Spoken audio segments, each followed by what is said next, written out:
आप क्रिश्चियन होते हुए भी उस प्रेजेंस को खो चुके होते हैं, डिस्ट्रैक्शन की वजह से, प्रार्थना ना करने की वजह से, बाइबल ना पढ़ने की वजह से।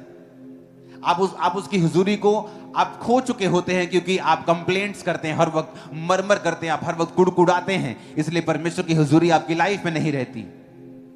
और परमेश्वर उससे कह रहा था कि अगर मैं तुझे वो पानी दूंगा ना जो जीवन जल है, तो फिर कभी भी प्यासी नहीं रहेगी, तो कभी भी प्यासी नहीं रहेगी। एक क्रिश्चियन होने के नाते परमेश्वर का आनंद, परमेश्वर की ताकत, परमेश्वर की ब्लेसिंग हमेशा आपकी लाइफ पर होनी चाहिए 24 घंटे। एक क्रिश्चियन होने के नाते आपके घरों में परमेश्वर का आनंद होना चाहिए। आज क्यों नहीं है? क्योंकि जहां परमेश्वर की हुजूरी नहीं होगी वहां ये चीजें नहीं होंगी। तो आपको कई बार वो एटमॉस्फेयर खुद भी बनाना पड़ता है। आप मछली लेके आते हैं बाजार से, तो आपको फिश टैंक रखना पड़ता है।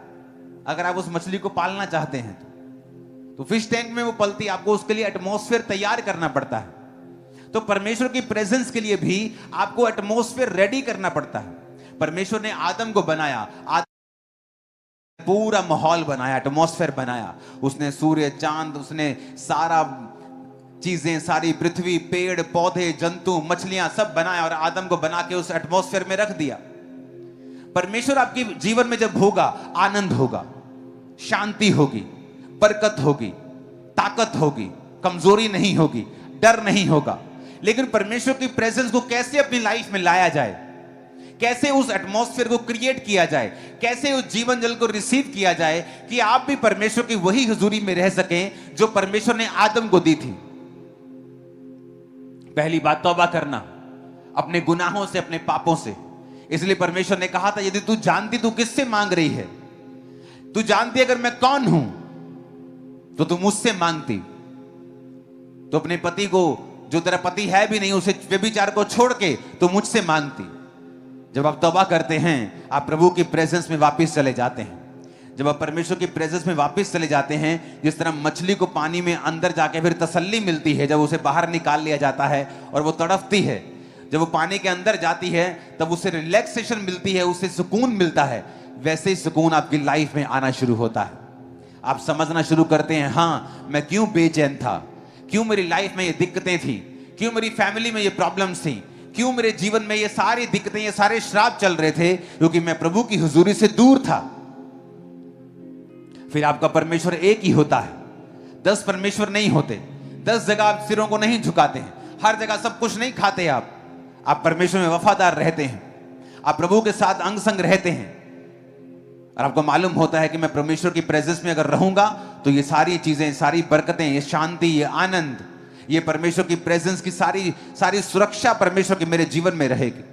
तो आपको वो एटमॉस्फेयर क्रिएट करना पड़ेगा। कैसे होगा? तौबा के साथ। शैतान क्या चाहता है? वो चाहता है कुछ भी करे, आप मसीह में नहीं, कोई आपको भाव नहीं देता। जैसे आप क्रिश्चियन बनते हैं, आपको सुंदर से सुंदर लड़की अप्रोच करती है। रीजन, क्योंकि शैतान चाहता है आप उस प्रेजेंस से निकल आए, क्योंकि उस सुरक्षा के अंदर वो काम नहीं कर सकता, उस बाड़े के अंदर वो काम नहीं कर सकता। अय्यूब पर उसने कहा था कि परमेश्वर तूने इसके आसपास बाड़ा बना के रखा है, मैं इसको छू नहीं सकता। तौबा करने से आपकी लाइफ में परमेश्वर की प्रेजेंस फिर से रिस्टोर होती है। आप किसी प्रकार का पाप कर रहे हैं या प्रभु से दूर हैं, आप नहीं कह सकते आप तौबा कर चुके हैं, आप क्रिश्चियन हैं, अगर आप रोज 2.5 घंटे प्रार्थना नहीं करते हैं, आप 1-1.5 घंटा प्रार्थना, 1 घंटा बाइबल नहीं पढ़ते हैं, आप नहीं बोल सकते परमेश्वर की प्रेजेंस आपकी लाइफ में है। जब आप परमेश्वर की प्रार्थना करते हैं, जब आप तौबा करते हैं, तो परमेश्वर की हुजूरी आपकी लाइफ में आपको लिविंग, आपको जीवित महसूस होती है। जब आपको वो जीवित महसूस होती है, आपको मालूम होता है कि ओह, ये प्रॉब्लम का हल क्या है, मुझे किस तरह से आगे बढ़ना है। कंफ्यूजन्स दूर होना शुरू होती हैं। अपने बच्चे के लिए क्या करूं, कौन सा बिजनेस करूं, क्या करूं, कंफ्यूजन दूर होती हैं जैसे आप उसकी हुजूरी में जीना सीखते हैं, क्योंकि आपको परमेश्वर की प्रेजेंस में जीने के लिए ही क्रिएट किया गया था। आप अगर अपनी जिंदगी का पूरा आनंद लेना चाहते हैं तो आपको उसी प्रेजेंस में, उसी एटमॉस्फेयर में वापस आना पड़ेगा, नहीं तो तब तक आप बेचैन रहेंगे, तड़फते रहेंगे और कुछ भी हासिल नहीं होगा।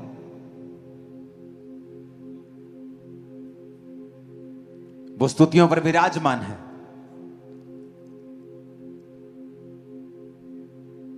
स्वर्ग परमेश्वर का सिंहासन है, पृथ्वी उसकी चौकी है। परमेश्वर स्वर्ग में नहीं रहता, वो देखे सिंहासन है उसका। परमेश्वर ने स्वर्ग को बनाया है। स्वर्ग को बनाने से पहले फिर वो कहां रहता था? वो हाउसलेस थोड़ी था, वो होमलेस थोड़ी था। वो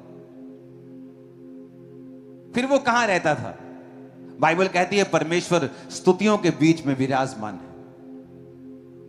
इसलिए परमेश्वर ने अपने चेलों को प्रार्थना करना सिखाया था कि जब तुम प्रार्थना करो, बोलो, ऐ हमारे बाप तू जो आसमान में है, तेरा नाम पाक माना जाए। यानी जब तुम प्रार्थना शुरू करो तो वर्शिप शुरू करो।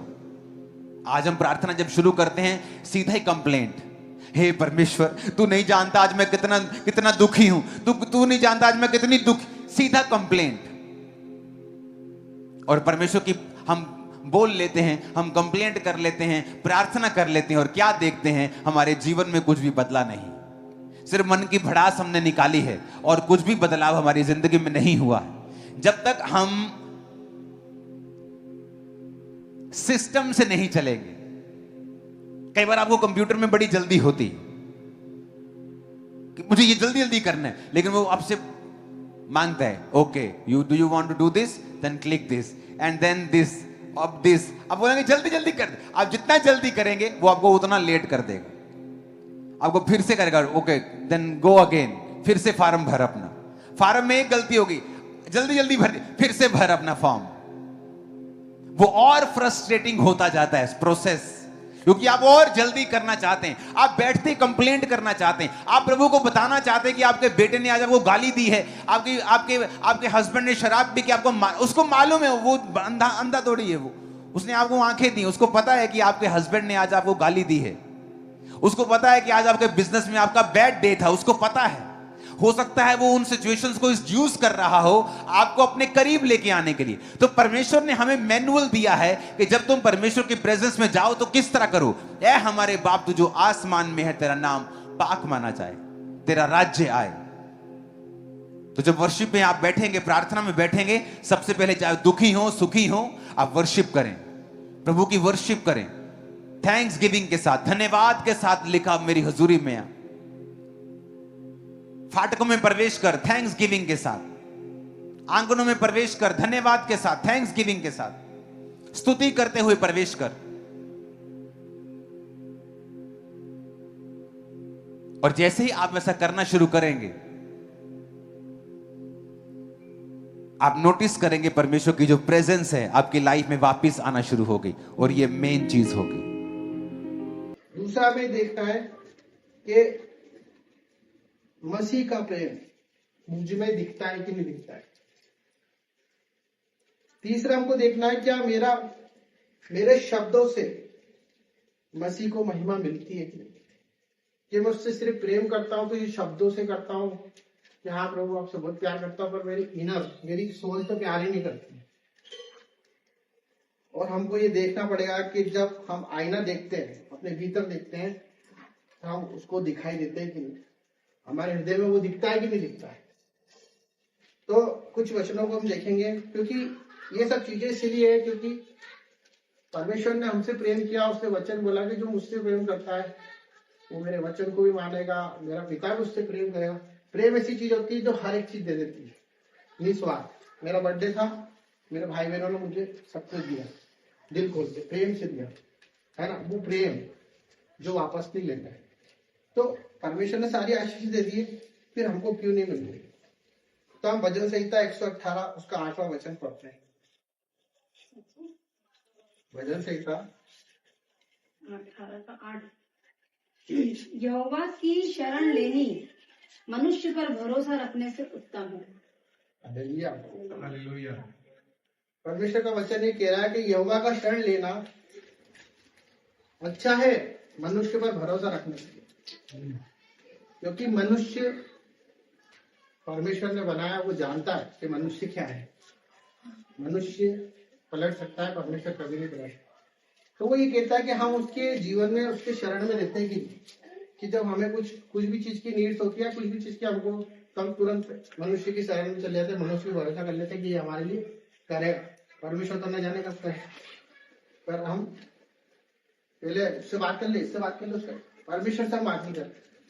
तो हमको ये देखना पड़ेगा कि जब उससे शरण हम उसके पास लेंगे तो परमेश्वर अपने लिए हर एक वो चीज कर सकता है। आज उसने वादा किया है कि तुम प्रतीति कर लो, जो तुमको चाहिए ना तुम प्रतीति कर लो, वो सब कुछ तुम्हारे लिए हो जाएगा। तो क्या हम जो जीवन जी रहे उसमें हमको देखना है कि बहुत से लोग हमारे आसपास भी हैं, हम चर्च जाते हैं, हम सब कुछ करते हैं, आराधना करते हैं, हर एक बात करते हैं, और हम देखें कि हमारे आसपास वाले लोग भी वैसा ही कर रहे हैं, पर हमारा जीवन का आकार वैसा का वैसा ही है जैसा आज से 5 साल पहले था, जैसा आज से 10 साल पहले हम वहीं के वहीं खड़े हैं।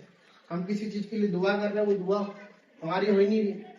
तो हमें पता लगेगा कि हम क्या मालूम किसी मनुष्य के अधीन तो नहीं है, कहीं ऐसा तो नहीं हम किसी पर्टिकुलर सब्जेक्ट के ऊपर टिक गए, क्योंकि परमेश्वर तो देने के लिए बैठा है। जब उसने बोला कि सब कुछ मैं दे दूंगा तो देने के लिए बैठा है, फिर भी हम लोग आते हैं, अपना सब कुछ करते हैं। तो वहां पे हमको जांचना है कि हम सच में यीशु मसीह के लिए आए कि नहीं। हम कहीं ऐसा तो किसी को इम्प्रेस करना है, बुरा मत मानना, परमेश्वर वचन में लिखा है फिर बोलो। हम आगे देखते हैं तीतुस 1:16।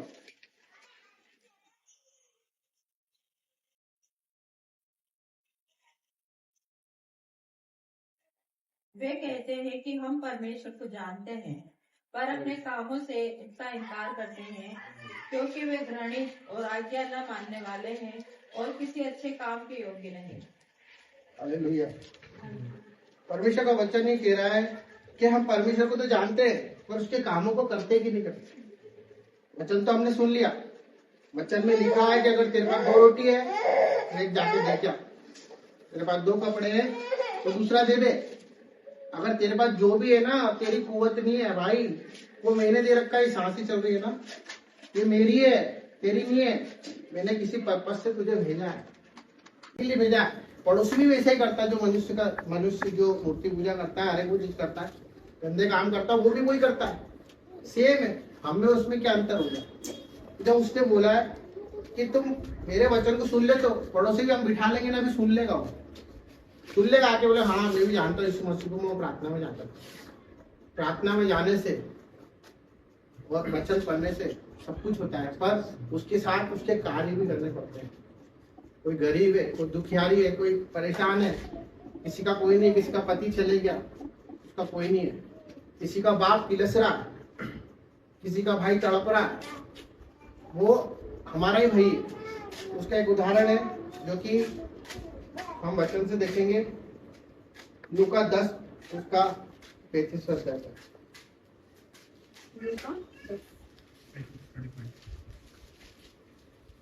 दूसरे दिन उसने 2 दिनार निकाल कर, हाँ यही है उसका 30 से 35 तक। यीशु ने उत्तर दिया, एक मनुष्य यरूशलेम से यरीहो को जा रहा था कि डाकुओं ने घेर कर उसके कपड़े उतार लिए और मार पीट कर उसे अधमरा छोड़ चले गए। और ऐसा हुआ कि उसी मार्ग से एक याजक जा रहा था, परंतु उसे देख के कतरा कर चला गया। इसी रीति से एक लेवी उस जगह पर आया, वह भी उसे देख के कतरा कर चला गया, परंतु एक सामरी यात्री वहां आ निकला और उसे देखकर तरस खाया। उसने उसके पास आकर उसके घाव पर तेल और दाखरस डालकर पट्टियां बांधी और अपनी सवारी पर चढ़ाकर सराय में ले गया और उसकी सेवा टहल की।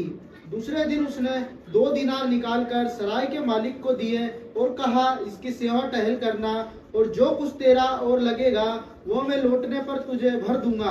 Hallelujah, hallelujah. ये कौन था? सामरी के विषय आप सब जानते, परमेश्वर को नहीं जानता था, जानते थे या नहीं जानता था, पर वो कार्य को जानता था करना, क्योंकि उससे पहले एक याजक आया, फिर लेवी आया। वो याजक कौन?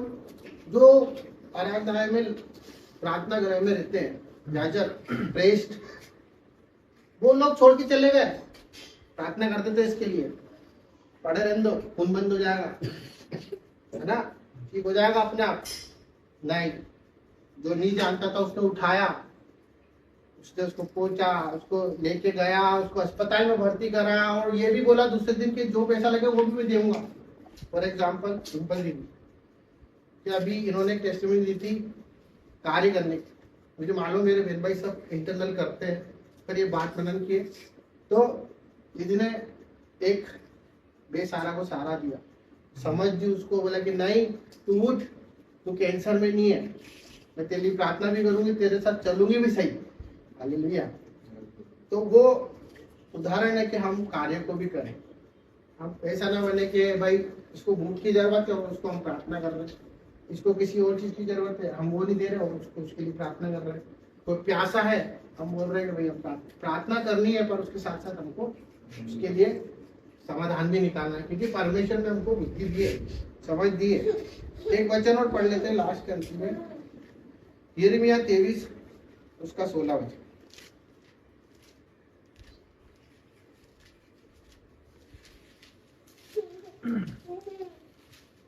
सेनाओं के यहोवा ने तुमसे यो कहा है, इन भविष्यद्वक्ताओं की बातों की ओर जो तुमसे भविष्यवाणी करते हैं कान मत लगाओ, क्योंकि ये तुमको व्यर्थ बातें सिखाते हैं। ये दर्शन का दावा करके यहोवा के मुख की नहीं अपने ही मन की बात कहते हैं। हालेलुया। हालेलुया।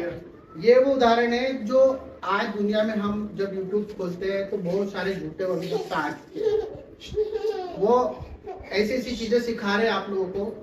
परमेश्वर उससे घृणा करता है, परमेश्वर चाहता है कि हम उसकी सच्ची शिक्षा में चलें, किसी के मन के भरमाने में नहीं आए, क्योंकि वचन हमारे पास है।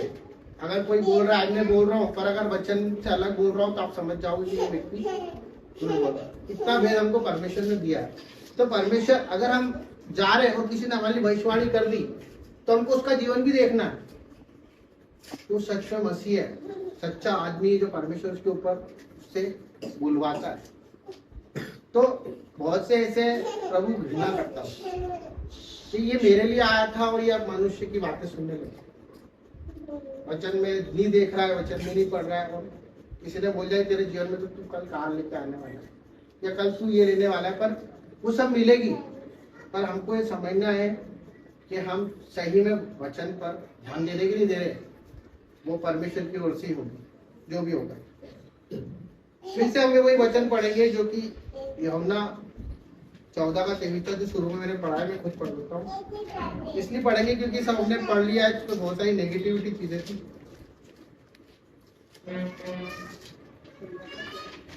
यीशु ने उनको उत्तर दिया, यदि कोई मुझसे प्रेम रखेगा तो वह मेरे वचनों को मानेगा और मेरा पिता उससे प्रेम रखेगा और हम उसके पास आएंगे और उसके साथ वास करेंगे। हालेलुया। हालेलुया।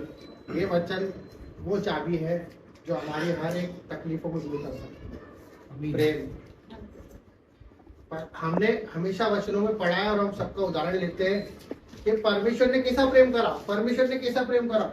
देखो परमेश्वर ने किसी चंगाई दी, आज हम ये भी देखें कि हम उससे कैसा प्रेम करते हैं, क्योंकि उसने कहा कि जो मुझसे प्रेम करता है। आज अगर मैं बाइबल न पढ़ूं, है ना, आज अगर प्रार्थना ना करूं तो शायद उसके प्रेम को जान नहीं पाऊंगा, है ना। पर अगर किसी कहने में चलता रहूंगा तो परमेश्वर को नहीं जान पाऊंगा। तो मेरे को खुद को तैयार करना पड़ेगा कि उसको मैं कैसे प्रेम करूं। जैसे आज हम सभी लव मैरिज कर रहे हैं, नहीं मतलब सभी का लव था, तो हम उस अगर किसी को लव लेटर मिला या व्हाट्सएप पे मैसेज आया तो हम दिन में 3 बार देख लेते थे, यार मिस यू करा इसमें करा कि नहीं करा, है ना। अभी बाइबल पढ़ना ऐसा हो गया है जैसे कोई पत्थर उठाना भारी। ये परमेश्वर का प्रेम पत्र है, इसको इस तरह से पढ़ो कि आज कौन सी बात प्रभु मेरे प्रेम के द्वारा बात करें। इसको ऐसे ज्ञानवान, प्रभु को ज्ञानवान लोग नहीं चाहिए, प्रभु को चाहिए कि एकदम मेरे प्रेम में चलते रहे, मेरे रस में बहते रहे, है ना। आज मेरी वाइफ यार उसको ये चाहिए वो चाहिए, हम कितना सोचते हैं, बच्चों को ये चाहिए, तो हम बिना सोचे भी समझ जाते कि उसको क्या चाहिए। तो परमेश्वर ऐसा परमेश्वर है जो जाते जाते भी एक पवित्र आत्मा देके गया और बोल के गया कि वो तुमको सब बता देगा, तुमको क्या चाहिए, कैसे करना, और सच बताना अपने अंदर आत्मा से